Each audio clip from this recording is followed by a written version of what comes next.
السلام عليكم أهل الديار.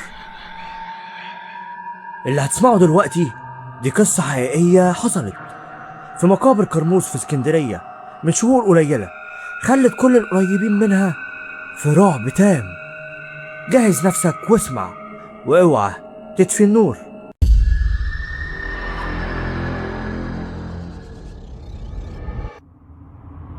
أعزائي المستمعين، أهلا بيكم. ندخل في الموضوع على طول.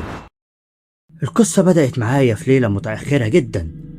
كنت راجع من الشغل والطريق الأساسي كان مقفول. اضطريت أمشي من طريق جانبي، طريق مقابر العمود في كرموز. الساعة كانت 2 بعد نص الليل.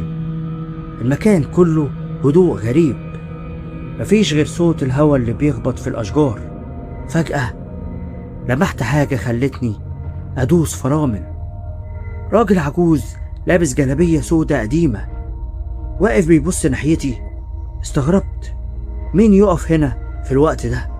عديت من جنبه ببطء، لقيته بيرفع ايده وبيشاور ناحية قبر معين.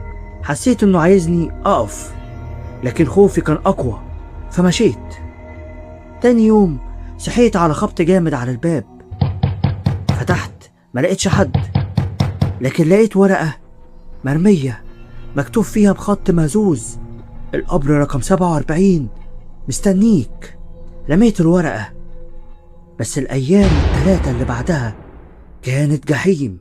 أحلام متكررة، واقف في نفس المقابر، قبر مفتوح عليه رقم 47، وكل ليلة بقرب أكتر، لحد ما في ليلة بصيت جوه القبر وشفت شيء مش قادر أوصفه.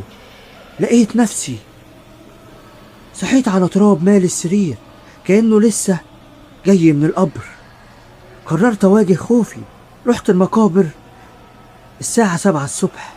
شفت التربي بيتعامل مع جثة بطريقة غير آدمية، وشفت قرود بتتحرك بسرعة جوه المقابر بطريقة مرعبة، وكأن المكان ده فيه شيء شيطاني.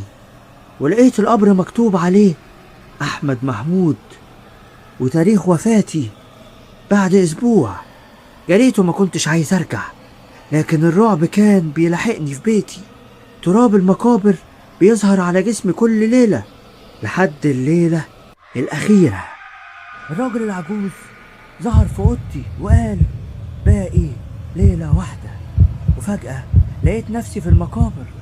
كل طريق بيرجعني للقبر 47، لكن هنا حصلت المفاجأة. فجأة الصمت كسرته أصوات ناس بره السور. طلعت لقيت شباب من أهل المنطقة، ملامحي كانت ميتة من الخوف. قالوا لي: انت ايه اللي جابك هنا؟ إيه اللي جابك هنا في وقت زي ده؟ ده مكان خطر. حكولي الحقيقة، التربي ده كان شغال مع عصابة بتتاجر في الأعضاء، وكانوا بيستخدموا الرعب كستارة عشان يخوفوا أي حد يقرب من المكان ويكشفهم.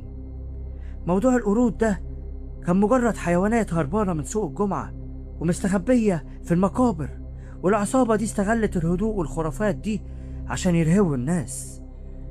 الراجل العجوز اللي شفته كان غالبا عضو عصابة، لابس لبس تنكري عشان يطردني، والتراب اللي في بيتي كانوا بيراقبوني وبيدخلوا عشان يضغطوا عليا نفسيا لحد ما ابعد عن منطقتهم او يخلصوا عليا. ده طبعا لو فضلت اتدخل. وفي ليلة كنت ماشي بالعربية من جنب المقبرة بكام شارع، وقفت مرة واحدة لاني لقيت الراجل العجوز ومعاه التربي واقفين قدامي تقريبا. بصوا عليا، عرفوني. بسرعة دخلت من شارع جانبي وهم بيجروا ورايا لحد ما بعدت عنهم، وانا ايدي بتترعش من الخوف. انا نجيت لاني هربت وغيرت طريقي. وبعدها بايام سمعت خبر القبض على التربي وراجل عجوز بتهمة الاتجار في الاعضاء وترويع المواطنين وتخويفهم. حسيت ساعتها اني ارتحت، لكن سمعت صوت همس جاي من ناحية الباب. قمت ومشيت ناحية الباب وأنا مرعوب لقيت ورقة متعلقة على الباب مكتوب عليها لسه القصة مكملة. القصة دي دلوقتي مش بس رعب، دي تحذير. ولو وصلت لحد هنا ما تنساش تعمل لايك وسبسكرايب للقناة وتفعل زر الجرس عشان تسمع قصص فعلا حقيقية.